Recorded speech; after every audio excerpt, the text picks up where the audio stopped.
देश से जुड़े महत्वपूर्ण राजनीतिक मुद्दों को जानने के लिए सब्सक्राइब करिए हमारा YouTube चैनल और रोजाना की अपडेट्स के लिए प्रेस करिए बेल आइकन। हम लोगों को नहीं लगता है कि नरेंद्र मोदी जी से ज्यादा भ्रष्ट कोई सरकार इस देश में आएगी। सरकार बदलने पर कौन कौन रंग बदलेगा ये कोई नहीं जानता। ये पूरी किताब लिखी जाएगी नरेंद्र मोदी जी के भ्रष्टाचार पे, और तब भी शायद एक आध किताब छोटी पड़ जाए।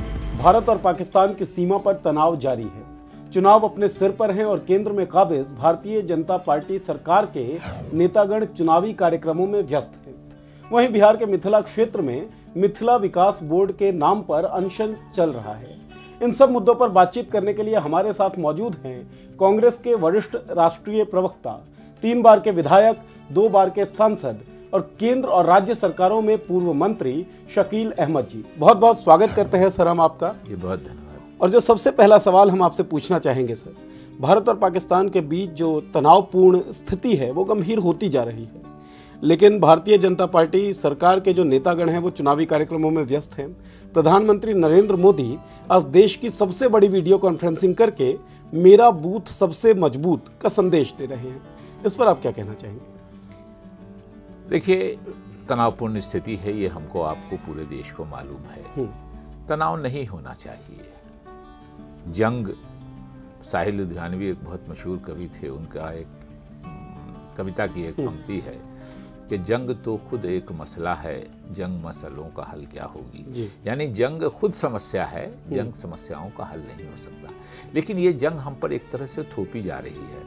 पाकिस्तान जिस तरह से आतंकवाद को बढ़ावा देता है, पाकिस्तान अपनी धरती का इस्तेमाल भारत के खिलाफ नफरत फैलाने के लिए करता है, तो हमारे राष्ट्रीय मजबूरी है और राष्ट्रीय परिप्रेक्ष्य में हमको कभी कभी कुछ कदम उठाने पड़ते हैं। लेकिन ये बात सही है कि हमारी सेना जो करती है उसका राजनीतिक लाभ उठाने की कोशिश भारतीय जनता पार्टी करती है। ये बात बहुत ही दुर्भाग्यपूर्ण है। अभी पूरे पाकिस्तानी टेलीविजन चैनल पे भाजपा के वरिष्ठ नेता येदियुरप्पा साहब का एक बयान दिखलाया जा रहा है और ये कहा जा रहा है कि वो कह रहे हैं अपने इसमें कि ये तो हम लोगों ने 2019 के चुनाव को देख के किया है और मोदी जी से जो पूरे देश की नाराजगी है इस स्ट्राइक के बाद जो हुआ, पहली बार हम लोगों ने किया, पाकिस्तान के करने के पहले उनका ये है। पाकिस्तान ने जब जवाबी कार्रवाई की है तब उसके बाद का नहीं है, हमने जो कार्रवाई की थी एक दिन पहले, उसके बाद वो कह रहे हैं कि मोदी जी से जो पूरे देश की नाराजगी है इस स्ट्राइक से खत्म हो जाएगी और कर्नाटक में 28 लोकसभा सीटों में से 22 सीट हम जीत जाएंगे। तो कहीं ना कहीं आप क्या आरोप लगा रहे हैं भारतीय जनता पार्टी पर इस तरह के युद्ध में थोपने का? नहीं, उनके नेता बोल रहे हैं, मैं नाम ले रहा हूं, पूरा पाकिस्तानी चैनल उनके इस बयान को दिखला रहा है कि अभी हमारे यहाँ ट्विटर पे लोग, आजकल सोशल मीडिया पे तो कुछ छुपा नहीं है, सोशल मीडिया पे सारे लोग चला रहे हैं कि देखिए, और बीजेपी वाले अगर थोड़ी सी भी बात भारतीय जनता पार्टी के खिलाफ कोई कहता है तो उसको देशद्रोही कह देते हैं, उसको धर्म के खिलाफ ठहरा देते हैं। लेकिन आज येदियुरप्पा साहब का बयान जो पूरा पाकिस्तानी टेलीविजन दिखला रहा है कि ये भाजपा के फायदे के लिए किया गया है, मोदी जी से नाराजगी जो देश की जनता की है कि उन्होंने कुछ नहीं किया 5 सालों में, इसको दूर करने के लिए किया गया है और हम 28 लोकसभा में से 22 लोकसभा की सीट इस स्ट्राइक की वजह से जीत जाएंगे, तो क्या आपको नहीं लगता है कि देश के लोग अपमानित फील करते हैं? जिस दिन बॉम्बार्डिंग हुई उसी दिन मोदी जी भाषण दे रहे थे चूरू में और ऐसा कर रहे थे, मैं देश नहीं, कविताएं पढ़ रहे थे कि मैं देश, जैसे उन्होंने ही किया हो। इन सबके बीच पाकिस्तान के जो प्रधानमंत्री इमरान खान वो एक वीडियो रिलीज करते हैं और बातचीत के लिए इनवाइट करते हैं भारतीय सरकार को, शांति की अपील करते हैं। इस पर कांग्रेस का नजरिया क्या है और निजी तौर पर आप क्या सोचते हैं? देखिए, हम लोगों का स्टैंड बहुत पुराना है और उसी स्टैंड को भारतीय जनता पार्टी ने भी कंटिन्यू किया है। एक तरह से हमारा स्टैंड बहुत साफ है कि जब तक पाकिस्तान अपनी धरती का इस्तेमाल हमारे खिलाफ आतंकवाद के लिए करता रहेगा, आतंकवाद और बातचीत एक साथ नहीं चलेगी। आतंकवाद आप समाप्त करने का इंडिकेशन दीजिए, उनको प्रश्रय नहीं देने का इंडिकेशन दीजिए। ये पुलवामा का मामला हुआ, हमारे 44 से ज़्यादा बहादुर जवान शहीद हुए और आप जिसको प्रोटेक्शन देते हैं, यहीं से वाजपेयी जी की सरकार में आप लोगों को याद होगा मसूद अजहर को यहाँ से किडनैप हाईजैक करके हमारा प्लेन और छोड़ा के ले गए थे वाजपेयी जी की सरकार के समय में पाकिस्तान वाले, और उस मसूद अजहर की संस्था रिलीज करती है वीडियो कि हमने किया है।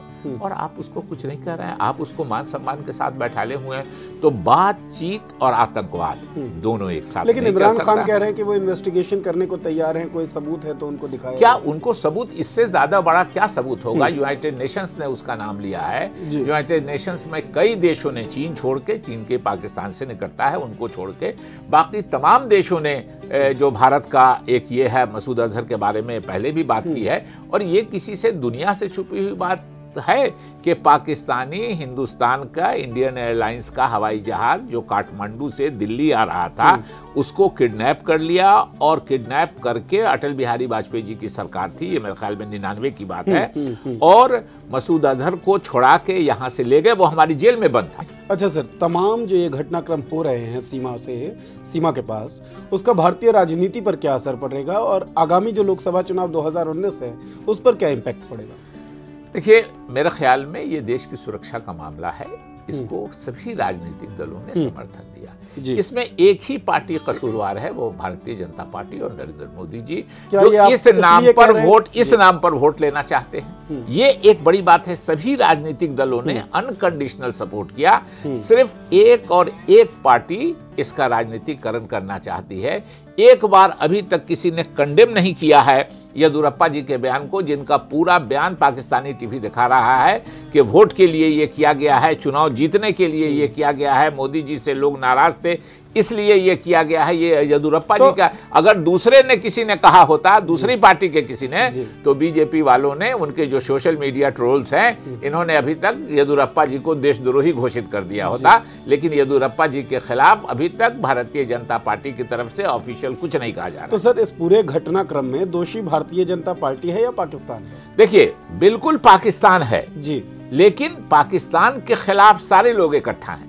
लेकिन आप उस इकट्ठा में कहते हैं कि हम अलग हैं इनसे, हमको वोट दे दीजिए, तो ये देश के साथ धोखा है। येदियुरप्पा जी ने जो कहा कि आगामी लोकसभा चुनाव में फायदा नहीं, येदियुरप्पा जी नहीं कहा, मोदी जी दूसरे दिन भाषण दे रहे हैं, पब्लिक मीटिंग में वोट मांग रहे हैं उस नाम पे जी। तो आपको लगता है कि 2019 चुनाव में इस नाम पर उनको वोट ज्यादा हमको नहीं दे? भारत की जनता बहुत परिपक्व है और भारत की जनता जान गई है, और पिछले 2-3 दिनों में और जान गई है कि मोदी जी और भारतीय जनता पार्टी की मंशा क्या है। लेकिन इसी भारत की जनता ने 282 सीट भी दिए थे सर। ये उस वक्त की बात थी, यह 2014 की बात थी।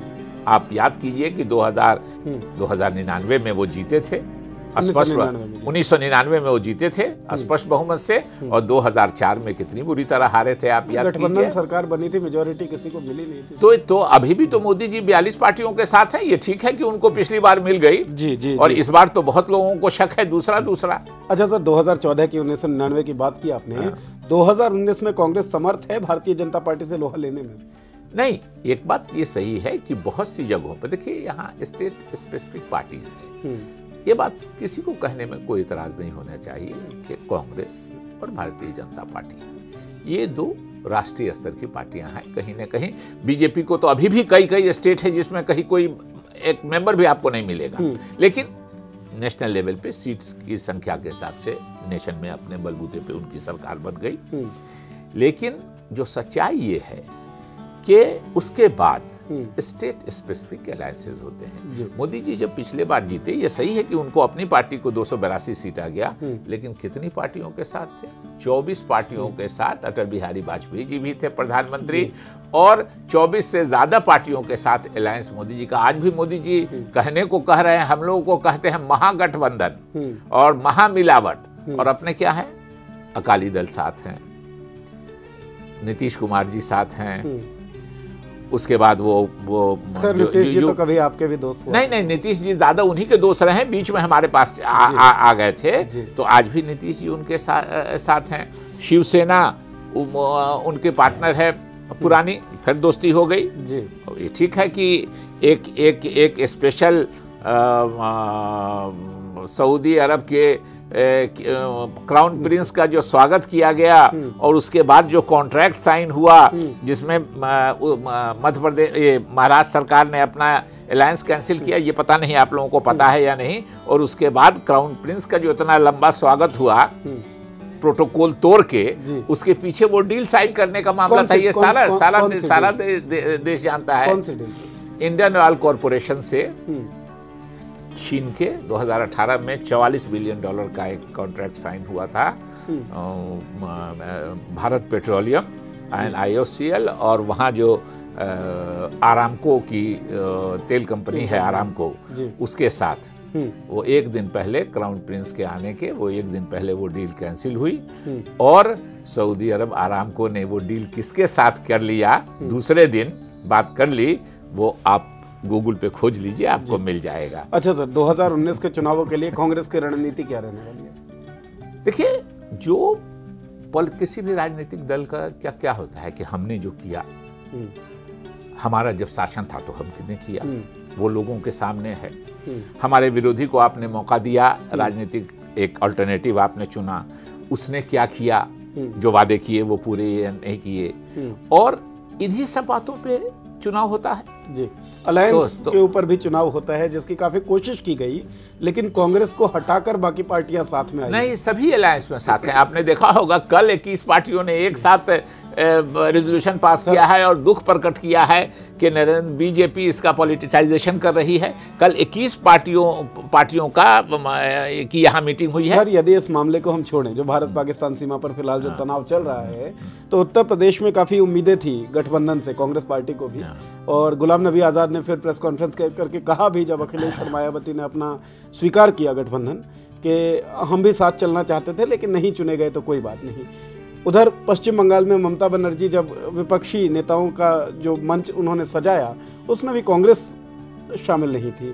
तो किस तरीके से देख रहे हैं, गैर कांग्रेसी गठबंधन जो है वो प्रॉस्पर हो रही है और कांग्रेस को साथ नहीं लिया जा रहा है? देखिए, जहां जहां हम अपने बलबूते पे सक्षम है, कोई भी पार्टी समझौता क्यों करती है, अलायंस कैसे क्यों करती है, जब वो पार्टी जानती है या समझती है कि हम अपने से जो हमारा लक्ष्य है वो प्राप्त नहीं कर सकेंगे। अभी देश की जितनी एक तरह से राष्ट्रभक्त पार्टियां हैं, जिनको देश की चिंता है, वो उनकी एक चिंता है कि नरेंद्र मोदी जी के कुशासन से, और क्योंकि देश हर मोर्चे पर, चाहे वो रोजगार का मामला हो, चाहे कृषि का मामला हो, चाहे किसानों का मामला हो, चाहे नए एम्प्लॉयमेंट जनरेशन का मामला हो, हर मामले पे, इंडस्ट्रियल ग्रोथ का मामला हो, इंडस्ट्रियल डेवलपमेंट का मामला हो, हर मामले पे देश पीछे चला जा रहा है। इकोनॉमिक का मामला हो, इन्होंने भ्रष्टाचार का मामला हो, नरेंद्र मोदी जी से ज्यादा भ्रष्ट सरकार 70 सालों के इतिहास में तो आई ही नहीं कोई।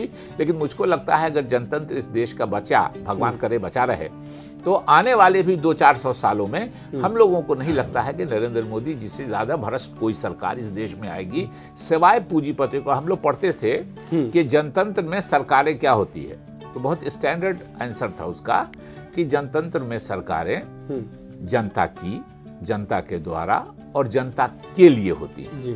नरेंद्र मोदी जी की सरकार भ्रष्ट पूंजीपतियों की, भ्रष्ट पूंजीपतियों के द्वारा और भ्रष्ट पूंजीपतियों के लिए ये पूरी किताब लिखी जाएगी नरेंद्र मोदी जी के भ्रष्टाचार पे, और तब भी शायद एक आध किताब छोटी पड़ जाए। क्या कोई सिनेमा भी बनाई जाएगी जैसे द एक्सीडेंटल प्राइम मिनिस्टर? नहीं, अभी तो पूंजीपति उनके साथ हैं, इसलिए अभी बना रहे हैं। बाद में आपके साथ आ जाएंगे तो पूंजीपति अभी उनके साथ हैं। सरकार बदलने पर कौन कौन रंग बदलेगा ये कोई नहीं जानता।